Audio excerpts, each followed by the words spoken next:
Alright, we have Bigfoot creatures on Summon Islands. King Solomon. Fun. So they're 4'5" tall creatures that cackle talk. I always find these things to be very interesting. There's a lot of Bigfoot and giants on these islands and stuff, and nobody ever goes to them for obvious reasons. But can you imagine Castaway and you had to find some type of habilitation and you go on one of these islands with some Bigfoots or some giants or something? It'd be insane. It'd be terrifying. You'd be eaten in like 2 bites. So we have a room. We have company meetings, errands, and teamwork.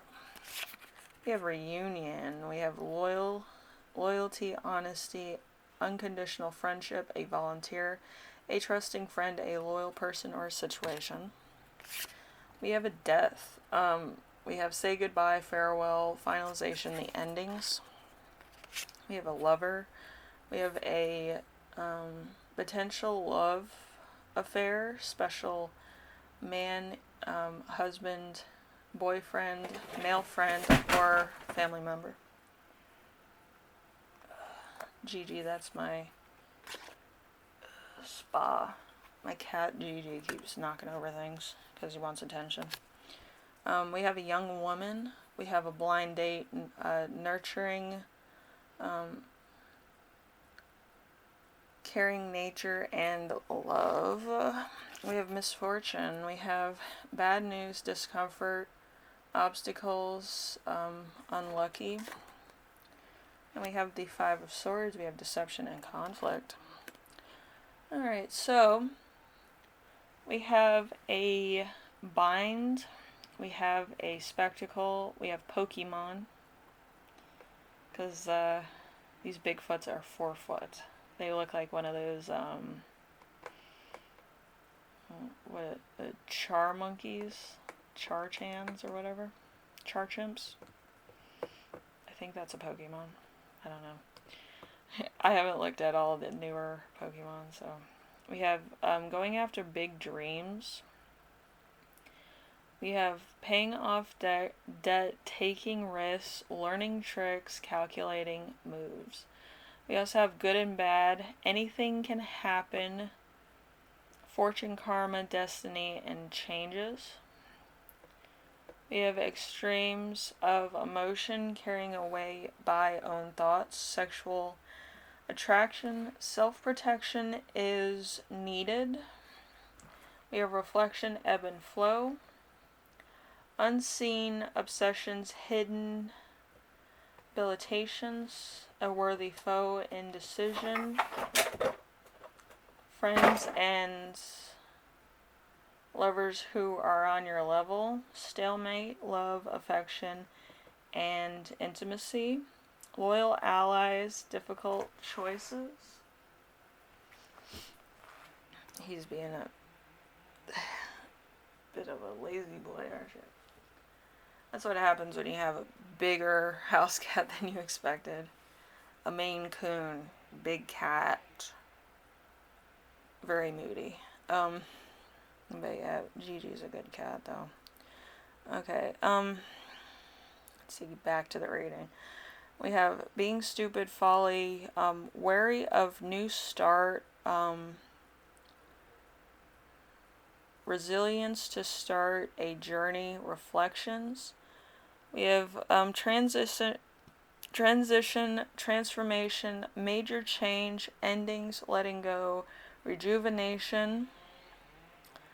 No good luck so much as being stuck, needing to wait for something to happen.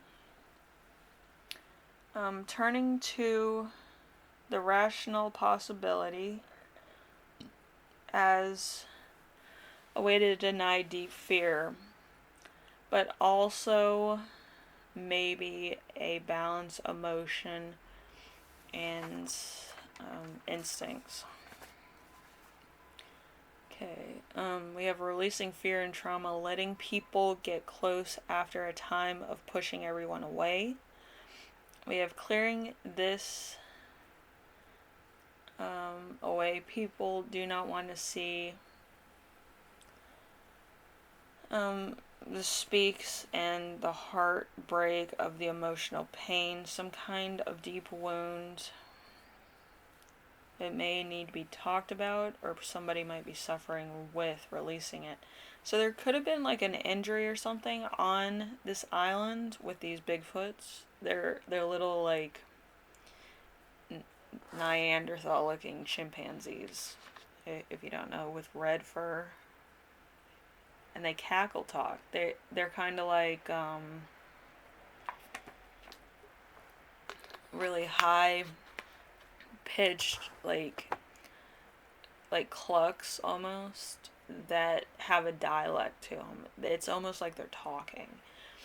But it's terrifying to hear them talk because it sounds so much like a human, and then you find out what they are, and they have the strength to tear a human apart, and it's very scary.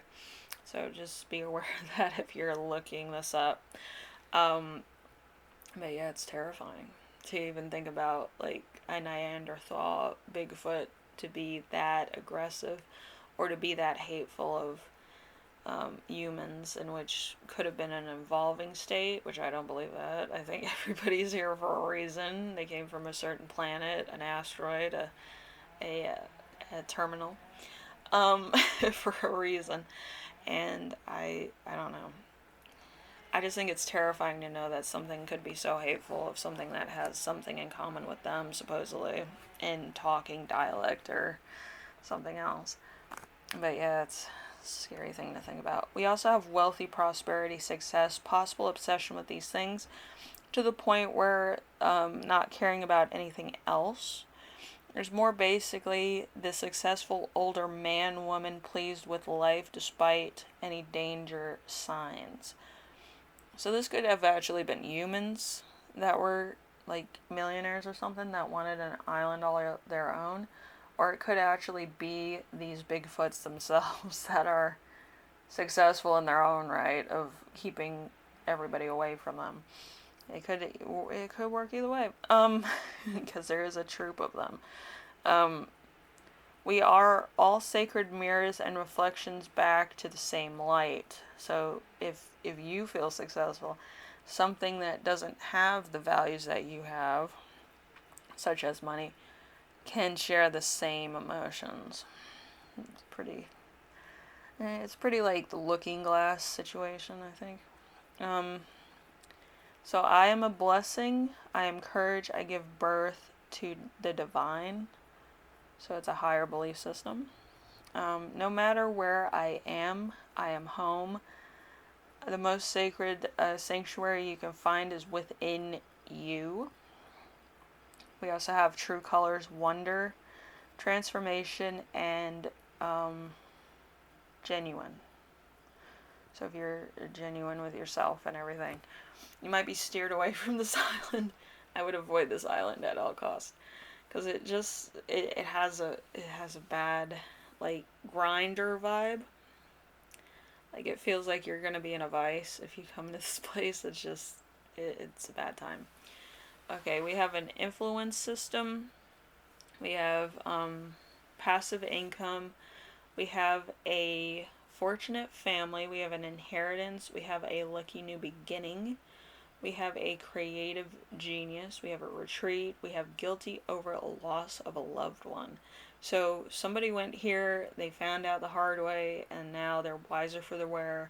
They work hard to achieve their goals and not really talk about this type of thing. But it was probably a big thing for them to see something that had this much hatred or didn't like certain things. And recording their cackle talk, it's kind of like a witch casting spells.